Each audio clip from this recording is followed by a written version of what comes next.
पंचनामा न्यूज, सर्वसामान्य जनतेचा बुलंद आवाज। कोंडाईबारी घाटातील भीषण अपघातात ट्रॅक्टर चालकाचा मृत्यू।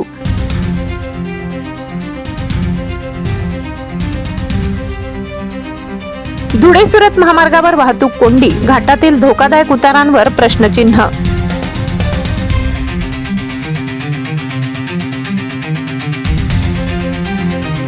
धुळे सुरत राष्ट्रीय महामार्गावर पुन्हा एकदा निष्काळजी वेगाने जीव गेलाय। कोंडाईबारी घाटातील दर्ग्याजवळील उतारावर आज सकाळी सुमारे 8 वाजेच्या सुमारास झालेल्या अपघाताने परिसर हादरला।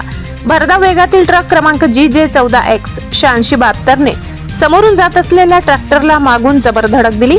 धडकेचा आवाज दरीभर घुमला आणि काही क्षणातच सगळं संपलं। ट्रॅक्टर चालवणारे संजय कुत्या गावित वय 47 राहणार चितवी यांचा जागीच मृत्यू झालाय। उसाचा घडाभर प्रवास करून ते घरी परत येत होते, पण गावाच्या अगदी जवळ असताना अपघाताने त्यांचा जीव घेतला।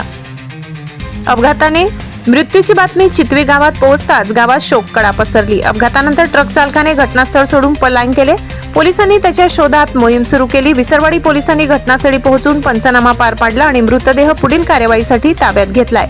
या धडकेनंतर महामार्गावरील वाहतूक काही काळ ठप्प झाली। वाहनांच्या लांब रांगा लागल्या। पोलिसांनी तत्परतेने मार्ग मोकळा केला। धुळे सुरत महामार्गाची दुरावस्था, घाटातील धोकादायक उतार आणि वाहतुकीचा वाढता ताण यामुळे या मार्गावर अपघाताची मालिका सुरू आहे। रोज जीव जात असताना जबाबदार कोण हा प्रश्न मात्र अद्याप अनुत्तरितच।